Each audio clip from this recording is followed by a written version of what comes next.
Dok, normal naman fasting blood sugar ko or FBS ko dati. Paano ako naging diabetic? Kasi hindi blood sugar po ang unang nasisira. Insulin muna. Oo. So, ano yung tatlong dahilan? Una, insulin resistance. So, paano tayo nagkakaroon ng insulin resistance? Kapag tayo po ay maraming visceral fats or taba na nakabalot sa ating mga organs, sa pancreas, sa liver or atay, at saka sa ating bituka. Dahil po yan sa mga matataba na pagkain. Oo, mga makolesterol at saka yung refined carbs. Kapag marami tayong nakakain yung excessive refined carbs, yun po isa sa mga nagkukos ng insulin resistance. Pag sinabing insulin resistance, kahit may insulin na napoproduce ang iyong katawan, ang pancreas mo or ang lapay mo, pero hindi pa rin nagagamit o ayaw gumana ng mga cellula or cells natin. Ang ating insulin para siyang susi o para siyang busina na kapag nagbusina siya, kailangan bumukas na yung cells. Kaso lang, kapag may insulin resistance ka, hindi siya bumubuka. Oo.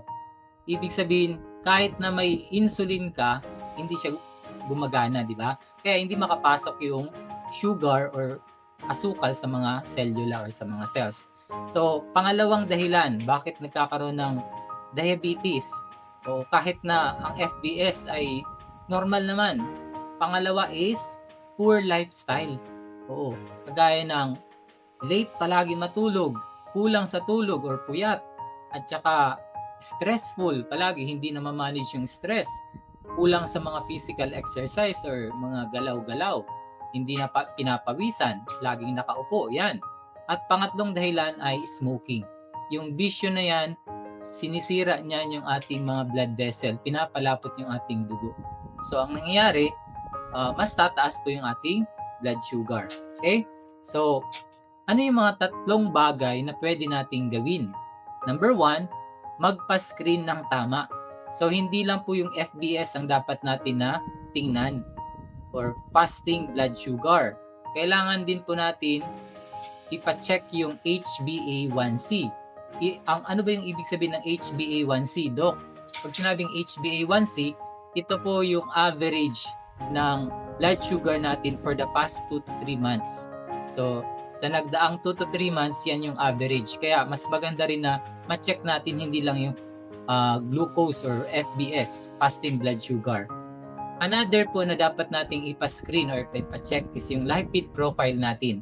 Ano ba yung ibig sabihin ng lipid? Yan po yung fats or yung mga oil or sa katawan natin, yan po yung fats. So yung cholesterol, pa-check natin yan. Yung waist circumference or waistline natin, kailangan din po natin ipa-check yan. Kasi ang mga lalaki na lampas sa 40 inches ang waistline, ayan, mataas na ang tendency na mayroon siyang insulin resistance. Ibig sabihin, hindi nakakapasok yung, hindi gumagana yung susi ng mga cells. So, hindi pa rin makapasok yung sugar sa mga cells. At pang-apat ay yung BP. Kailangan natin ipa-check regularly yung ating blood pressure. Kasi kapag na-check natin yung blood pressure, nakita natin na regular, ayun, okay siya. Pero kapag tumataas na, it means papunta ka na rin sa insulin resistance. So, palatandaan rin na nagkakaroon ng insulin resistance. Bakit? Kasi pwedeng lumalapot na yung dugo mo. Pag lumalapot ang dugo, ibig sabihin, pwede pong tumaas ang blood pressure. Di ba? So, yun po. So, unang gagawin, ulitin ko, magpa-screen ng tama. Oo. Pangalawa, ayusin ang insulin sensitivity. Ayusin ang insulin sensitivity. So, ano yung paraan para maging insulin sensitive na yung mga cells mo? Gumalaw-galaw, magpapawis, mag-strength exercises, like 2 to 3 times a week sa mga gym o kaya magtumakbo, magpapawis, mag-basketball, yun. Mag-swimming, mag-biking, mag-hiking, magpa-araw, yan. Yan mga simpleng pampagana. Dapat may pagana ulit natin yung insulin. Kasi meron ngang insulin, hindi naman sensitive yung cells dahil sa sobrang taba na nakabalot doon or mga toxins, hindi siya gagana. Pangatlo, ayusin natin ang tulog at stress. kailangan i-manage natin yung stress. Kailangan 'wag magpupuyat. Kasi kapag tuloy-tuloy ka pa rin sa pagpupuyat, sabihin mo, "Dok, okey naman yung aking pagkain, healthy naman ako." Pero yung puyat mo, 4 hours lang ang tulog mo, tataas palagi yung sugar mo, okay? So kapag patuloy yung puyat, chronic ng puyat, chronic din ang pag-spike ng sugar mo. So kailangan natin na itama talaga kasi bawat isa diyan, bawat isa, yung tulog, yung kain, yung tubig, yung ehersisyo, lahat yan mahalaga. Walang kapalit diyan, okay? So yan po ang ating dapat tandaan kahit pa normal yung inyong blood sugar, FBS, fasting blood sugar, pwede pa rin po yun magka-diabetes.